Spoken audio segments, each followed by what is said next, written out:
ఇప్పుడు రంగరాజన్ గారి ఇష్యూలో పెద్ద సెక్షన్స్ పెట్టారు మా మీద. అంటే ఇది ఇప్పుడు చిన్న సెక్షన్ అనుకుంటున్నారా పెద్ద సెక్షన్ అనుకుంటున్నారా? స్టేషన్ బెయిల్ ఇచ్చారు అంటే 7 సంవత్సరాల లోపు సెక్షన్స్ పెట్టుంటారు వారు. ఏమీ లేదమ్మా, ఈ పోలీస్ స్టేషన్ అని కాదు, సహజంగా ఏంటంటే మీ దగ్గర డబ్బు పరపతి ఉంటే ఎన్ని నేరాలన్నా చేయొచ్చాము. ఇది మన పోలీస్ వ్యవస్థ, న్యాయ వ్యవస్థ దుస్థితి. సారీ టు సే, ఇది ఎన్ని నేరాలన్నా చేయొచ్చు అంతే. డబ్బు పరపతి ఉంటే అలా ఎన్నో చూసాము. చూద్దాం ఇది కూడా మరి ఏమిటా కంప్లైంట్ లో ఏమేమి సెక్షన్స్ పెట్టారు, వారు ఎవరు ఏమిటనేది రేపు పొద్దున్న మేము కూడా క్రాస్ ఎగ్జామినేషన్ వీళ్ళని చేస్తే గానీ తెలియదు. అప్పుడు ఇప్పుడు ఈ రంగరాజన్ గారి ఇష్యూ జరిగేంత వరకు అసలు వీర రాఘవరెడ్డి ఎవరు అనేది కూడా జనాలకు ఎక్కువగా తెలియదు. వాస్తవంగా చెప్పాలంటే కేవలం హిందుత్వం కోసం పోరాడుతున్నారు అనే తెలుసు. మరి అప్పటి వరకు హిందుత్వం కోసం పోరాడుతున్న వీర రాఘవరెడ్డి గారు ఇప్పుడు ఈ రంగరాజన్ గారి ఇష్యూ బయటకు వచ్చిన తర్వాత, జైలుకి వెళ్ళి వచ్చిన తర్వాత ఇప్పుడు రౌడీ అనుకోవాలా, లేకపోతే హిందువుల తరఫున పోరాడుతున్న ఒక మంచి వ్యక్తి అనుకోవాలా? అమ్మా ఇప్పుడు ఎవరైనా వారి గురించి వారిని చెప్పుకోమంటే మంచిగానే డబ్బా కొట్టుకుంటారు అమ్మా. ఎవరైనా సరే నేను మంచోడినే చెప్తారు. అది మంచా చెడా, ధర్మమా అధర్మమా కాలం చెప్తుందమ్మా. అంతే. ఇప్పుడు మీతో పాటు నిన్న 4 ఉన్నారు, వాళ్ళకు గాయాలయ్యాయి. మరి దాంట్లో ఒక ఆయనకి రవికుమార్ అని ఆయనకి అయినాయి. ఇప్పుడు ఎక్కడ ఉన్నారు, ఎలా ఉంది తన పరిస్థితి? ఆయన ఇక్కడ ఆసిఫ్ నగర్ లో ఉంటారమ్మా. ఆయన పర్వాలేదు. ఈ రోజు కూడా అన్నయ్య మీరు ఒక్కరు వెళ్ళదు, నేను వస్తానని ఫోన్ చేశారు. ఈ రోజు కూడా న్యాయంగా అయితే ఇంక ఎంతో వెళ్తే మనకి ఇబ్బంది అని చెప్పి రాకూడదు. ఆయన ఈ రోజు కూడా ఫోన్ చేశారు, తల్లి నేను వస్తాను మీరు ఒక్కరు వెళ్ళొద్దు. నెక్స్ట్ ఏం తీసుకోబోతున్నారు ఈ చర్య పైన? మీరు ఎలాంటి చర్యలు తీసుకోబోతున్నారు? ఏమీ లేదమ్మా, ఎప్పటికీ మనం ఈ శ్వాస వదిలే లోపు ఈ గోత్రాల ప్రకారంగా మన అందరూ బంధువులమే. బ్రాహ్మణ క్షత్రియ వైశ్య శూద్ర మనందరూ ఒక తల్లి పిల్లలమే. ఆర్యులు వేరే, శూద్రులు వేరే కాదు. ఈ 4 చతుర్వర్ణాల వారు ఒక తల్లి పిల్లలు. ఇందుకు సాక్ష్యంగా ఈ వాల్మీకి రామాయణంలో జటాయు శ్రీరాముడి సంభాషణ ఉంది.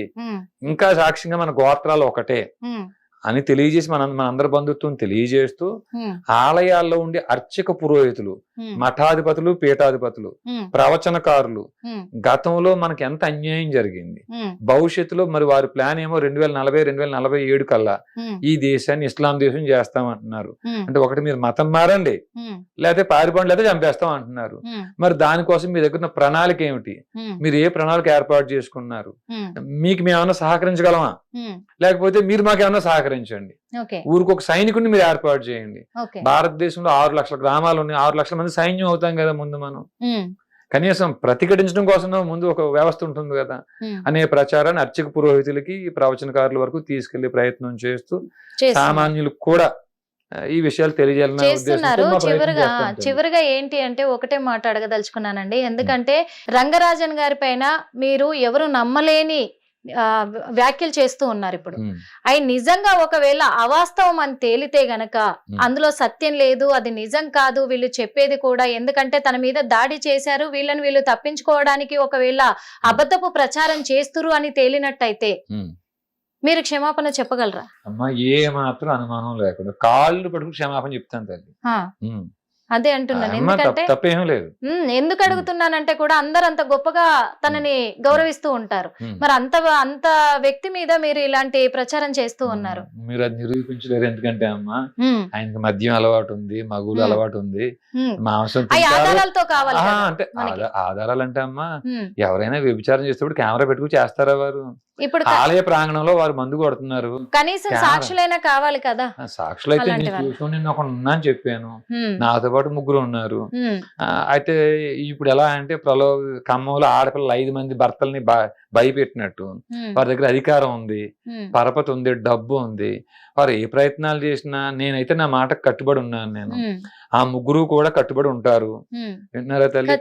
రెండోది, వారింట్లో పనిచేసిన వ్యక్తే బయటకు వచ్చి ఇప్పుడు చెప్తున్నాడు. ఆయన ఇంకా ఇబ్బంది అనిపిస్తే ఆ పనిచేసిన వ్యక్తికి, మాకు రంగరాజన్ గారికి నార్కో అనాలిసిస్ టెస్ట్ గాని, లై డిటెక్టర్ గాని మీ స్టూడియో ముందు పెట్టండి, నాకైతే అభ్యంతరం ఏమీ లేదు. ఖచ్చితంగా ఇబ్బంది లేదు తల్లి. ఖచ్చితంగా అది కూడా ప్రయత్నం చేద్దాం, అది కూడా చేద్దాం. ఎందుకంటే వాళ్ళ ఇంట్లో పనిచేసిన వ్యక్తిది ఇప్పుడు కాంటాక్ట్ నెంబర్ మీ దగ్గర లేదంటున్నారు, మా దాకా రాలేదు. కాబట్టి ఇప్పుడు లైవ్ లో నిజం చెప్పించలేకపోతున్నాం. కానీ అతి త్వరలో ఆ అబ్బాయితో కూడా మాట్లాడించేసి నిజం ఏంటి అని తెలిసి, ఎందుకు తెలియాలి అని అంటున్నానంటే ఇప్పుడు మీరు 4 తన మీద అటాక్ చేశారు అనే ఒక అపనింద మీ మీద ఉంది అనుకోవచ్చు.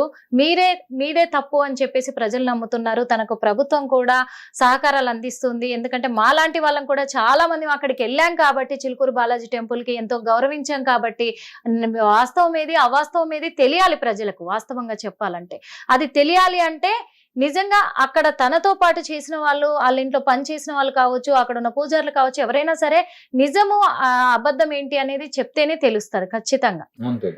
అందుకు మీరు మరి శిక్ష అనుభవించి కూడా వచ్చారు. మీ మీద కూడా ఇప్పుడు అటాక్ జరుగుతుంది. ఎక్కడ ఎప్పుడు ఏ టైంలో అటాక్ జరుగుతుందో తెలియదు. మరి వాస్తవాన్ని కప్పిపుచ్చడానికే అటాక్ చేస్తున్నారా, లేకపోతే ఇది నిజం కాదు వీళ్ళు నిందలేయడానికి ముందున్నారు అని చెప్పేసి ఇంకెవరైనా అటాక్ చేస్తున్నారా ఏంటి అనేది కూడా తెలియాలి కదా ప్రజలకి. ఆ విషయంలోనే అంటున్నాను. అందుకని చెప్పేసి మీరు ఎప్పుడైనా కానీ, ఇప్పుడు మా హిట్ టీవీ ద్వారా అడుగుతున్నాను రాఘవరెడ్డి గారు, ఎందుకు అడుగుతున్నానంటే ఎప్పుడైనా ఆ సాక్షుల్ని బయట పెట్టేటప్పుడు ఖచ్చితంగా వాళ్ళతో పాటు మీరు కూడా మాకు సహకరించాల్సి ఉంటది. ఖచ్చితంగా ఆ సహకారం మీ నుంచి ఉంటదని కూడా మేము ఆశిస్తున్నాము. Thank you so much. చూసారు కదా, ఎందుకంటే మరి రంగరాజన్ గారి విషయానికి వస్తే ఎంతో మంది ఎంతో గౌరవప్రదంగా కూడా తనని గౌరవిస్తూ ఉంటాము. చిలుకూరి బాలాజీ టెంపుల్ అంటే మన తెలంగాణ రాష్ట్రంలోనే అక్కడ తిరుమల ఏడుకొండల స్వామి ఎలాగో ఇక్కడ చిలుకూరి బాలాజీ టెంపుల్ అలాగా. మరి అలాంటిది ఇక్కడే అపవిత్రం జరుగుతుంది అని తెలిసినప్పుడు అంటే మన తెలంగాణలోనే కాదు, ఇండియాలో ఉన్న ఏ హిందూ రక్తమైనా ఉడికిపోతుంది. అది సహజము. ఆ విషయంలోనే మేము మా మీద అటాక్ చేయడానికి వచ్చినప్పుడు మేము తన మీద అటాక్ చేయడం జరిగింది. అలాంటివన్నీ మేము కల్లారా చూసాము. తను చేస్తున్న అపవిత్ర పనులన్నీ కూడా అన్ని బయట పెడతామనే భయంతోనే ఇప్పుడు మా మీద కేసులు ఇవన్నీ అవుతున్నాయి.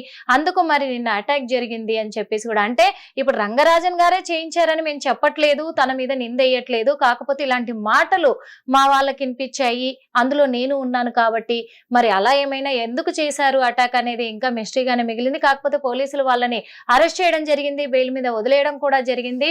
కానీ నిజాలు ఏంటి అనేది ఈ వీడియోలు కానీ సాక్షులు కానీ బయటకు వస్తే మనకు తేలే అవకాశం ఉంది. అందుకు మరో ఇంటర్వ్యూలో మళ్ళీ కలుద్దాం. అప్పటి వరకు చూస్తూనే ఉండండి hit TV. Hit TV app, ఇందులో short news, live news, entertainment shows, movies, digital magazines తో పాటు మీ జిల్లా వార్తలను కూడా ఫ్రీగా చూడొచ్చు. అంతేకాదు కేజీ నుంచి పీజీ వరకు విద్యార్థులకు స్కాలర్షిప్ కూడా అందిస్తున్నాం. ప్రతి వారం 10 మందికి లక్కీ డ్రా ద్వారా ఒక్కొక్కరికి 10,000 రూపాయలు అందిస్తున్నాం. ఇంకెందుకు ఆలస్యం, వెంటనే హిట్ టీవీ యాప్ ని డౌన్లోడ్ చేసుకుని ఫ్రీగా ఎంటర్టైన్మెంట్ పొందండి. Hit TV app. Hit TV app. Please download hit TV app. Hit TV app ని ఫ్రీగా డౌన్లోడ్ చేసుకుని ఎంజాయ్ చేయండి. మీకు నచ్చిన ఎంటర్టైన్మెంట్ కోసం హిట్ టీవీ యాప్ ని ఫ్రీగా డౌన్లోడ్ చేసుకుని ఎంజాయ్ చేయండి. హిట్ టీవీ యాప్ ని డౌన్లోడ్ చేసుకుని ఆస్వాదించండి, ఆశీర్వదించండి. ఇంతమంది సెలబ్రిటీలు హిట్ టీవీ యాప్ ని డౌన్లోడ్ చేసుకోండి అని చెప్తున్నారంటే ఎంత మంచి యాప్ ఆలోచించండి. అమెరికా అమెరికా అమెరికా అమెరికాలో చదవాలనుకునే వాళ్ళకి విశ్వసనీయమైన పేరు మన శౌర్య కన్సల్టెన్సీ. UK లో 1 year masters, UK లో 1 year masters, 2 years work permit up to 5 years visa. Contact Saurya Consultancy. Contact 89851 89851.